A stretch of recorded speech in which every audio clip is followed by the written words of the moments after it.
What's good, y'all? Shaun here, and today I'm going to be reviewing the Zyber VR Elite Head Strap. If you've never seen this channel before, I have been doing VR content on VR games and accessories for about 4 years now, and I have a pretty good background when it comes to Oculus/Meta headsets. I started with the DK2, moved on to the Rift, and then the Rift S, and now my daily driver, which is the Meta Quest 2.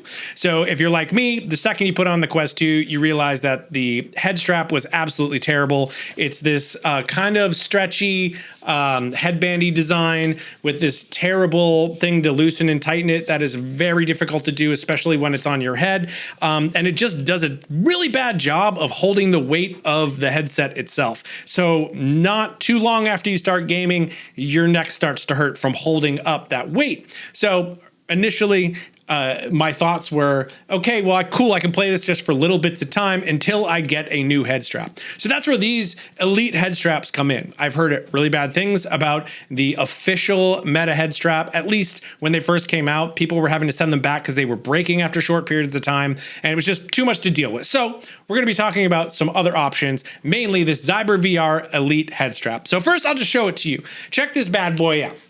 There's a lot of articulation on this thing. Let's see if we can get a nice focus going. Yeah, sure. So just about everything on here articulates, which is amazing. So these are the top of the head doodads. On other headsets of this type, usually they are attached to this piece right here, and you can't move them at all. So they're just stuck in one spot. So if you have maybe a differently shaped head, that's gonna be a problem. But this one has it. You can move them all around. Oh boy, it's great. Secondly, just like a lot of these other Elite straps, you have the dial on the back to loosen and tighten.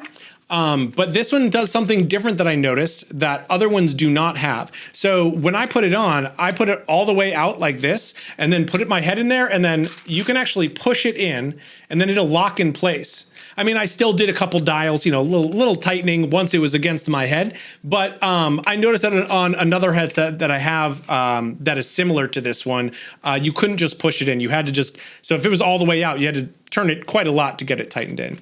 Now, these pads that they have on the front for the forehead and the back of the head are really comfortable. I've seen a lot of these types of Elite head straps that have these exact padding placements, which obviously they should, that it's a very similar material that I see around. But one thing I noticed after playing with this for a while is even when I got sweaty, it didn't get extra hot in those areas. And I found that with some of the other ones, they just retain heat really well. But it feels like whatever this leathery padding stuff is, it's really breathable, which is a big plus for those of us playing either using VR for exercise or just really playing for a long time. But the main thing about this headset that stands out to me that is really interesting are these headphones. So I had always had to plug headphones into my headset if I wanted that better audio or louder audio for that matter. And it would always have an extra long cable. I've seen people who do like the Frankensteining, taking like Vive headsets and pulling them apart and building their own ear headphones for them. But when I saw this one, when I saw the picture of it, I was like, oh my gosh, this one has built-in headphones. That's awesome. Now, especially for me, when I'm doing content creation, one of the biggest problems I have is having my microphone not pick up the game audio, which if I'm just using the normal speakers of the headset, the microphone picks it up. So I have to edit out in between everything I say, I have to edit out that audio. Even with a really strong gate, that doesn't always work. And then if I'm using full-blown headphones, which I really just have my big over-the-ear headphones, sure, it sounds great to me, but it makes it really difficult for me to hear myself. So that means when I'm recording videos, I'm just screaming at the viewers, and that's just not great. So I've had to try to kind of find a happy in-between, and I thought, well, these aren't like fully over-the-ear headphones, so I think I'll be able to hear myself better, and that's true. After trying and doing a bunch of different testing, if I keep the volume at a reasonable volume, my microphone will not pick it up, which is great. So if you're a content creator, that's just something to think about. But either way, these headphones are actually really interesting. So you'll notice that there's no wire. See, that's my headphone jack. Nice, really good focus. There we go. There's my headphone jack. There's nothing plugged into it. That's because these use conductive audio. So the speakers for the Quest 2 are right in here. And the way this is built is it actually uses that audio to get sent down to this without using any electricity, right? I mean, on their site, in the description, it talks about how like, well, it doesn't, you don't have to plug in for your headphones, so it's saving power.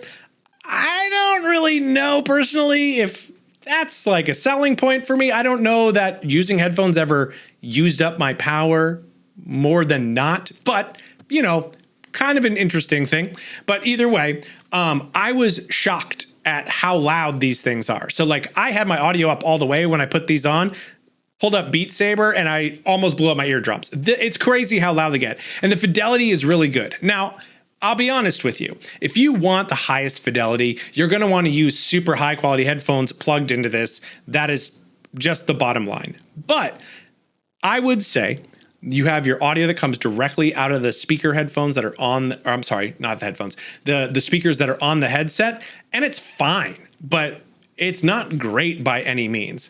This increases that quality 20-fold, let's say. Not the best audio quality I've ever heard. Again, it is literally using that conductive design in order to get the audio through there, but it sounds really, really good. And as I said, other headsets that are very similar in design and layout and padding, everything else, they don't have this as an option. And if you don't want these on, this just slides right off. You don't even need to use this. It's absolutely unnecessary. You don't absolutely have to. So you could just pull them off. But again, same price, just an additive feature that I personally enjoy. So with that said, I mean, the thing's been great. I've had no problems with it.